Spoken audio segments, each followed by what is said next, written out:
Selamat bertemu kembali dalam mata kuliah pengantar ekonomi makro. Pada kesempatan kali ini kita akan membahas salah satu indikator ekonomi yang sangat penting dalam mengukur kinerja perekonomian suatu negara, yaitu Produk Domestik Bruto atau PDB. PDB merupakan total nilai pasar dari seluruh barang dan jasa akhir yang diproduksi dalam suatu perekonomian selama periode tertentu, biasanya 1 tahun atau 1 kuartal. Mengapa PDB ini begitu penting? Karena PDB memberikan gambaran yang komprehensif tentang ukuran ekonomi dan tingkat kemakmuran suatu negara.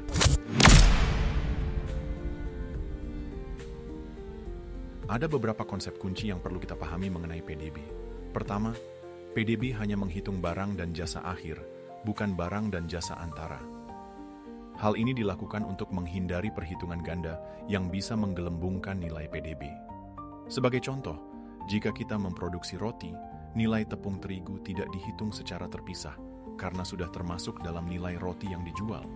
Kedua, PDB mengukur seluruh produksi yang terjadi dalam batas geografis suatu negara tanpa memandang kewarganegaraan produsennya. Ini artinya produksi yang dilakukan oleh perusahaan asing yang beroperasi di Indonesia tetap dihitung dalam PDB Indonesia. Sebaliknya, produksi yang dilakukan oleh perusahaan Indonesia di luar negeri tidak akan masuk dalam PDB Indonesia.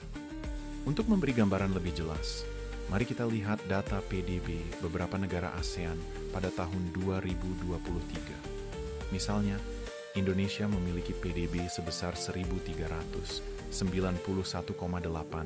miliar USD dengan pertumbuhan ekonomi sebesar 5,2%. Sementara itu, Malaysia memiliki PDB sebesar 406,3 miliar USD dengan pertumbuhan 4,8%, dan Thailand mencapai 495,3 miliar USD dengan pertumbuhan 3,5%. Penting juga untuk kita pahami bahwa PDB mengukur produksi dalam periode waktu tertentu, baik itu tahunan ataupun triwulanan.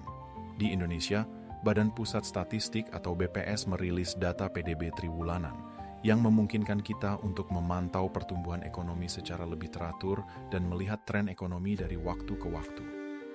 PDB juga terdiri dari kontribusi berbagai sektor ekonomi yang berbeda.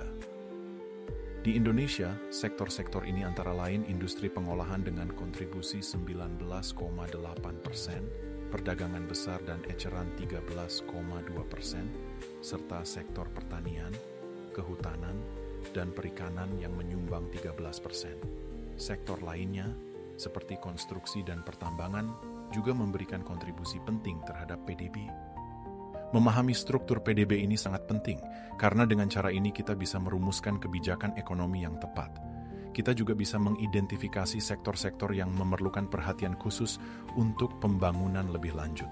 Misalnya, sektor industri pengolahan yang dominan menunjukkan tingkat industrialisasi ekonomi Indonesia.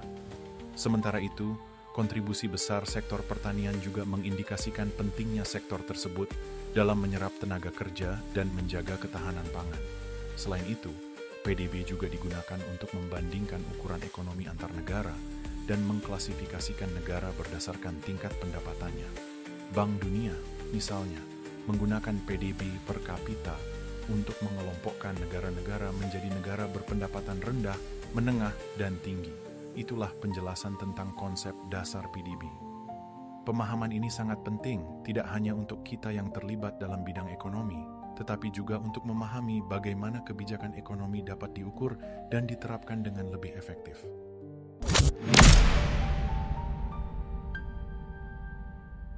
Pada kesempatan ini kita akan melanjutkan pembahasan tentang Produk Domestik Bruto atau PDB, khususnya mengenai pendekatan-pendekatan yang digunakan dalam menghitung PDB. Terdapat 3 pendekatan utama yang digunakan untuk memastikan akurasi pengukuran aktivitas ekonomi, yaitu pendekatan produksi, pendekatan pendapatan, dan pendekatan pengeluaran. Setiap pendekatan ini memberikan perspektif yang berbeda tentang aktivitas ekonomi, namun semuanya menghasilkan nilai total PDB yang sama. Pendekatan pertama adalah pendekatan produksi. Pendekatan ini menghitung PDB dengan menjumlahkan nilai tambah yang dihasilkan oleh setiap sektor ekonomi. Nilai tambah ini adalah selisih antara nilai output yang dihasilkan dan nilai input antara yang digunakan dalam proses produksi. Sebagai contoh, dalam sektor manufaktur, perhitungan nilai tambah dapat dijelaskan sebagai berikut. Nilai output, 1.000 miliar rupiah. Input, antara 600 miliar rupiah, nilai tambah 400 miliar rupiah. Pendekatan kedua adalah pendekatan pendapatan. Pendekatan ini menghitung PDB dengan menjumlahkan seluruh pendapatan yang diterima oleh faktor-faktor produksi dalam perekonomian. Komponen-komponen pendapatan yang dimaksud antara lain, upah dan gaji 45% dari PDB surplus, usaha 35% dari PDB, penyusutan 10% dari PDB, pajak tak langsung 10% dari PDB. Pendekatan ketiga adalah pendekatan pengeluaran. Pendekatan ini mengukur PDB dengan menjumlahkan seluruh pengeluaran pada barang dan jasa akhir dalam perekonomian. Formula dasar dari pendekatan ini adalah sebagai berikut. PDB sama dengan C tambah I tambah G tambah X kurang M, di mana C adalah konsumsi rumah tangga, I adalah investasi swasta, G adalah pengeluaran pemerintah, X adalah ekspor, M adalah impor. Sebagai contoh, berikut adalah komposisi PDB Indonesia berdasarkan pengeluaran. Konsumsi rumah tangga 54,5%, investasi 32,3%, pengeluaran pemerintah 9,2%, ekspor 20,1%, impor minus 16,1%. Dalam praktiknya, ketiga pendekatan ini digunakan secara bersamaan untuk memverifikasi akurasi perhitungan PDB. Perbedaan hasil antara ketiga pendekatan ini disebut diskrepansi statistik, dan idealnya, diskrepansi ini harus minimal agar penghitungan PDB dapat dianggap akurat. Keunggulan dari penggunaan tiga pendekatan ini adalah sebagai berikut. Verifikasi silang untuk memastikan akurasi data.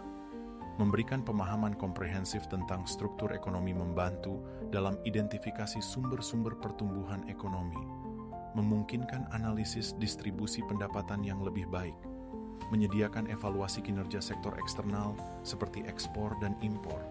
Badan Statistik Nasional seperti Badan Pusat Statistik (BPS) menggunakan kombinasi ketiga pendekatan ini untuk menghasilkan estimasi PDB yang akurat.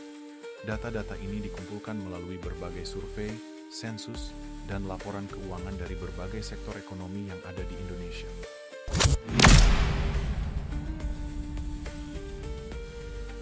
Perbedaan PDB nominal dan real. Penting untuk memahami perbedaan antara produk domestik bruto, PDB, nominal dan PDB real dalam analisis ekonomi makro, karena keduanya memberikan perspektif yang berbeda mengenai kinerja ekonomi. PDB nominal mengukur nilai barang dan jasa berdasarkan harga yang berlaku pada suatu periode tertentu, yang berarti PDB nominal dipengaruhi oleh perubahan harga atau inflasi. Sementara itu, PDB real mengukur nilai barang dan jasa berdasarkan harga konstan pada tahun dasar tertentu, yang sudah disesuaikan dengan tingkat harga yang berlaku pada tahun tersebut. Dengan demikian, PDB real tidak dipengaruhi oleh inflasi dan memberikan gambaran yang lebih akurat tentang kinerja ekonomi yang sebenarnya. Sebagai contoh, pada tahun 2019, PDB nominal Indonesia tercatat sebesar 15.833,9 triliun rupiah, sementara PDB realnya juga sebesar 15.833,9 triliun rupiah dengan deflator PDB 100,0.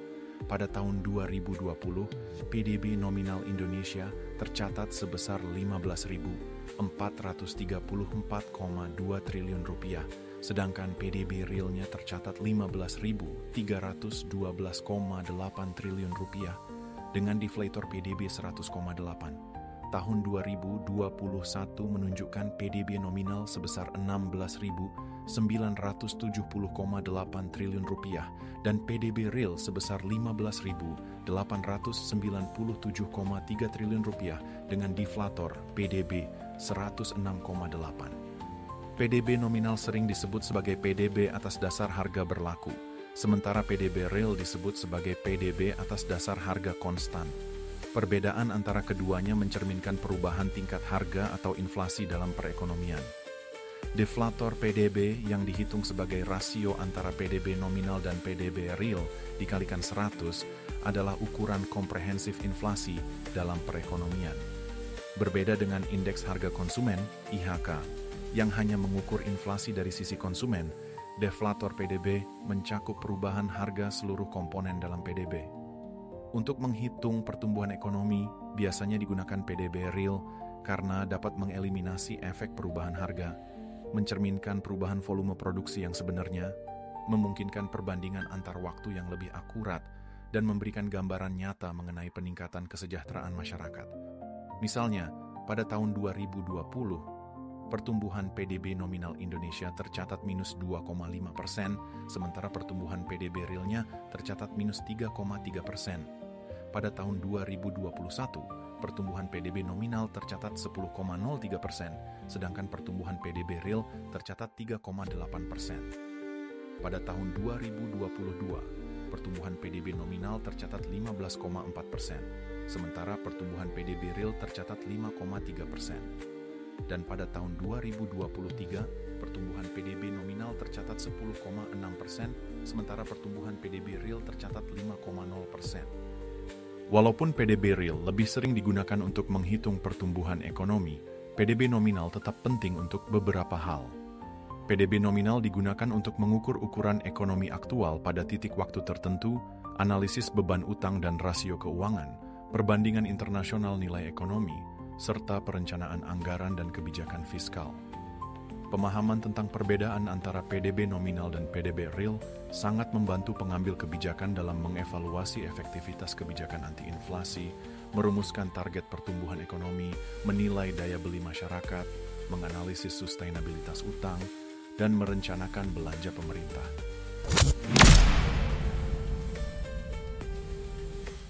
Keterbatasan PDB sebagai indikator kesejahteraan. Meskipun produk domestik bruto (PDB) merupakan indikator utama dalam mengukur aktivitas ekonomi suatu negara, terdapat berbagai keterbatasan yang membuatnya kurang ideal sebagai ukuran kesejahteraan masyarakat secara keseluruhan. Pemahaman mengenai keterbatasan ini sangat penting untuk memperoleh perspektif yang lebih luas dalam menilai pembangunan ekonomi dan kesejahteraan sosial di suatu negara. Sebagai contoh, beberapa negara dengan PDB per kapita yang serupa dapat memiliki indikator sosial yang sangat berbeda.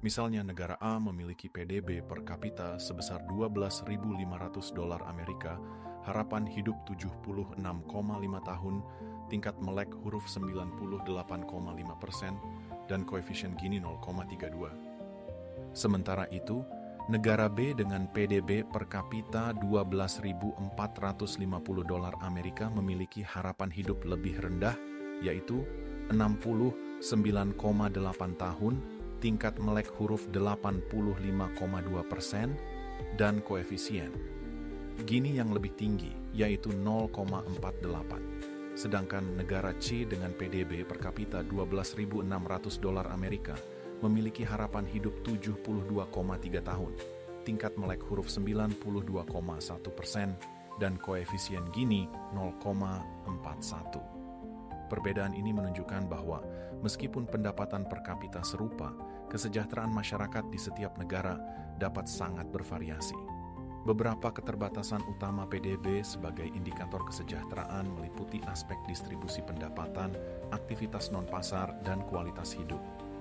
Dari sisi distribusi pendapatan, PDB tidak menangkap ketimpangan ekonomi yang terjadi di masyarakat, mengabaikan konsentrasi kekayaan, serta tidak mencerminkan akses masyarakat terhadap sumber daya ekonomi. Dalam aspek aktivitas non-pasar, PDB tidak menghitung pekerjaan rumah tangga yang memiliki nilai ekonomi, mengabaikan kegiatan sukarela yang memberikan manfaat sosial, serta tidak mempertimbangkan waktu luang yang berkontribusi pada kesejahteraan individu. Sementara itu, dalam aspek kualitas hidup, PDB tidak mengukur tingkat kesehatan masyarakat, mengabaikan kualitas pendidikan, serta tidak mencerminkan aspek keamanan sosial yang penting dalam kesejahteraan suatu negara. Untuk melengkapi keterbatasan PDB, terdapat beberapa indikator alternatif yang lebih mencerminkan kesejahteraan masyarakat secara multidimensional. Indeks Pembangunan Manusia, HDI, mengukur aspek pendidikan, kesehatan, dan pendapatan sehingga memberikan gambaran lebih luas mengenai kesejahteraan masyarakat. Indeks Kebahagiaan Nasional Bruto, JNH, mengukur kesejahteraan psikologis, yang lebih subjektif tetapi mencerminkan kebahagiaan individu. Koefisien Gini digunakan untuk menilai tingkat ketimpangan pendapatan di suatu negara, sedangkan PDB hijau, Green GDP, memasukkan dampak lingkungan dalam perhitungan ekonomi, sehingga lebih mencerminkan aspek keberlanjutan. Dalam konteks pembangunan berkelanjutan, PDB juga memiliki keterbatasan dalam mengukur degradasi lingkungan dan sustainabilitas ekonomi. PDB tidak mencerminkan dampak negatif dari pencemaran udara dan air, deforestasi, serta hilangnya biodiversitas yang dapat mempengaruhi kesejahteraan masyarakat dalam jangka panjang. Selain itu, PDB tidak memperhitungkan depresi sumber daya alam yang terjadi akibat eksploitasi berlebihan, akumulasi utang yang dapat membebani generasi mendatang, serta kurangnya investasi dalam sumber daya manusia yang penting bagi pertumbuhan ekonomi yang berkelanjutan. Sebagai contoh, ada beberapa situasi di mana peningkatan PDB tidak selalu mencerminkan kesejahteraan yang lebih baik bagi masyarakat. Kemacetan lalu lintas dapat meningkatkan konsumsi bahan bakar minyak yang pada akhirnya meningkatkan PDB, tetapi dalam kenyataannya memiliki dampak negatif bagi produktivitas dan kesehatan masyarakat. Bencana alam juga dapat meningkatkan PDB karena adanya kegiatan rekonstruksi infrastruktur yang rusak, tetapi pada kenyataannya, bencana tersebut membawa dampak negatif bagi kesejahteraan masyarakat yang terdampak. Begitu pula dengan polusi udara yang dapat meningkatkan biaya kesehatan masyarakat, sehingga memberikan dampak positif terhadap PDB dari sisi belanja kesehatan, tetapi sebenarnya berdampak negatif terhadap kualitas hidup masyarakat. Dengan memahami keterbatasan PDB sebagai indikator kesejahteraan, pembuat kebijakan dapat mempertimbangkan indikator lain yang lebih komprehensif untuk menilai kemajuan ekonomi dan sosial suatu negara secara lebih akurat.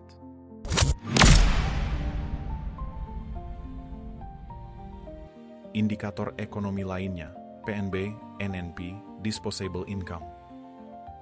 Produk Domestik Bruto, PDB, terdapat beberapa indikator ekonomi makro lain yang memberikan perspektif lebih luas tentang kinerja ekonomi suatu negara.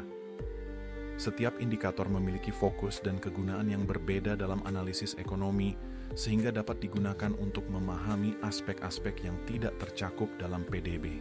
Produk Nasional Bruto, PNB, merupakan indikator yang mengukur nilai total produksi warga negara, baik yang berada di dalam maupun di luar negeri.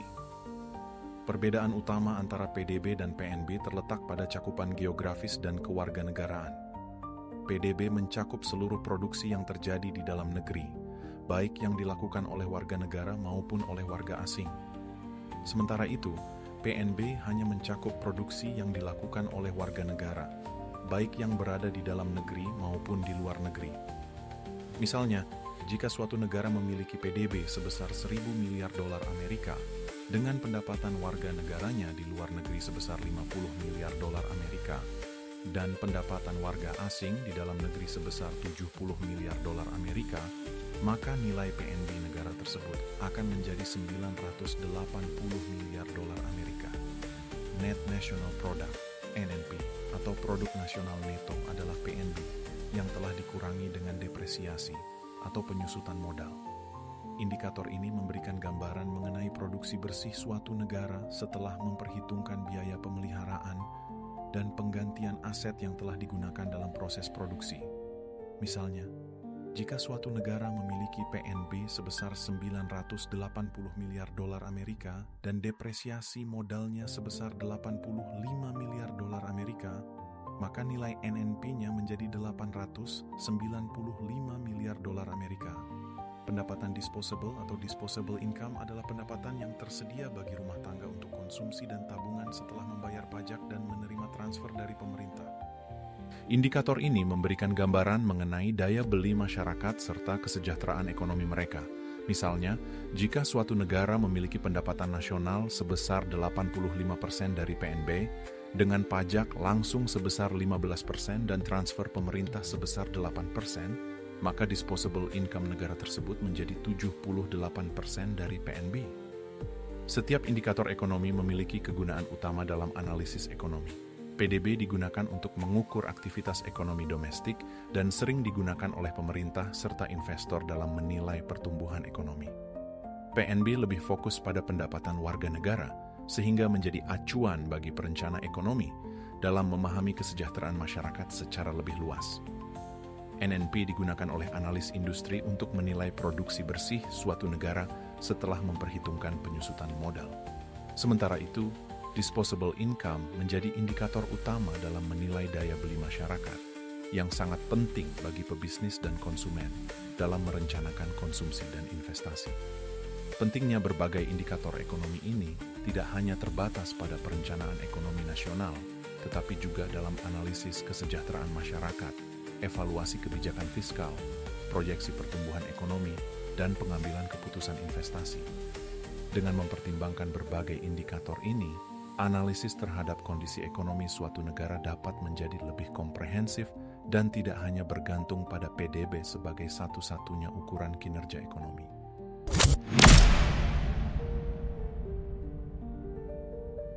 Strategi meningkatkan produk domestik bruto (PDB) suatu negara. Pemerintah suatu negara senantiasa berupaya meningkatkan produk domestik bruto (PDB) melalui berbagai kebijakan ekonomi, baik dalam ranah fiskal maupun moneter. PDB mencerminkan total nilai barang dan jasa yang dihasilkan dalam suatu periode tertentu dan menjadi indikator utama dalam menilai kinerja ekonomi suatu negara. Untuk meningkatkan PDB, beberapa strategi utama dapat diterapkan, antara lain: 1. Peningkatan investasi dan inovasi. Investasi memainkan peran krusial dalam mendorong pertumbuhan ekonomi, terutama di sektor teknologi dan industri produktif. Dengan meningkatnya investasi, kapasitas produksi suatu negara dapat diperluas, yang pada akhirnya berkontribusi terhadap pertumbuhan PDB. Selain investasi domestik, investasi asing langsung, Foreign Direct Investment (FDI), juga memiliki dampak positif bagi perekonomian. FDI dapat meningkatkan aliran modal, transfer teknologi, dan penciptaan lapangan kerja yang secara tidak langsung mempercepat pertumbuhan ekonomi.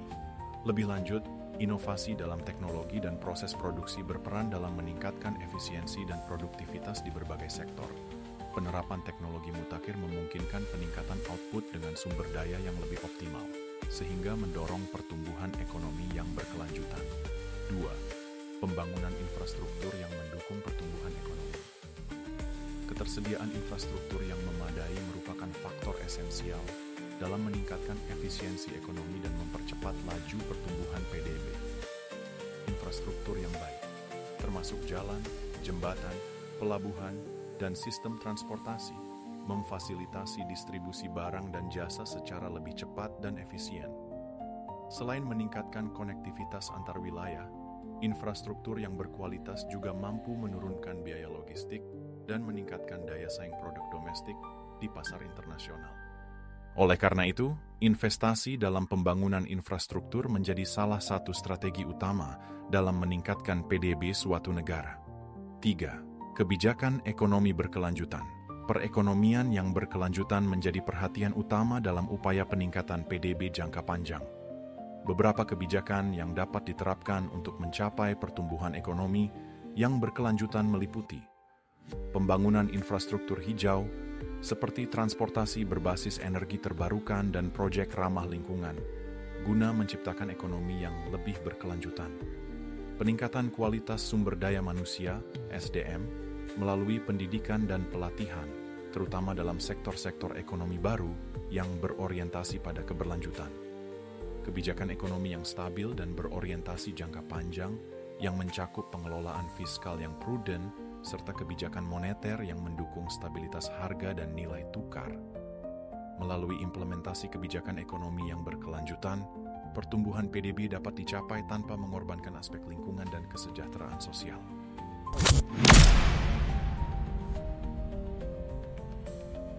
Kesimpulan, produk domestik bruto (PDB) merupakan indikator utama dalam menilai kondisi ekonomi suatu negara, mencerminkan total nilai barang dan jasa yang dihasilkan dalam satu periode tertentu. PDB terdiri atas dua jenis, yakni nominal dan real, yang dibedakan berdasarkan pengaruh inflasi. Dalam pengukurannya, PDB dapat dihitung melalui 3 pendekatan utama, yaitu pendekatan pengeluaran, produksi, dan pendapatan. Selain menjadi ukuran pertumbuhan ekonomi, PDB juga digunakan sebagai indikator kesejahteraan masyarakat, serta dasar dalam perumusan kebijakan ekonomi. Namun, meskipun memiliki peran penting, PDB memiliki beberapa keterbatasan, seperti tidak mempertimbangkan distribusi pendapatan, kualitas hidup, sektor ekonomi informal, dampak lingkungan, serta aktivitas non-ekonomi. Pertumbuhan PDB Indonesia secara umum menunjukkan tren yang stabil, meskipun dihadapkan pada tantangan ekonomi global. Beberapa faktor yang memengaruhi PDB meliputi investasi, konsumsi rumah tangga, pengeluaran pemerintah, serta neraca perdagangan, ekspor dan impor. Untuk meningkatkan PDB, pemerintah terus mengembangkan kebijakan yang berfokus pada peningkatan investasi, pembangunan infrastruktur, serta implementasi kebijakan ekonomi yang berkelanjutan. Demikian pembahasan kita tentang produk domestik bruto (PDB) dan cara perhitungannya. Semoga penjelasan ini dapat menambah wawasan dan pemahaman mengenai pentingnya PDB dalam menilai kondisi ekonomi suatu negara serta faktor-faktor yang memengaruhinya. Terima kasih atas perhatian dan partisipasi Anda dalam diskusi ini. Sampai jumpa pada pembahasan selanjutnya.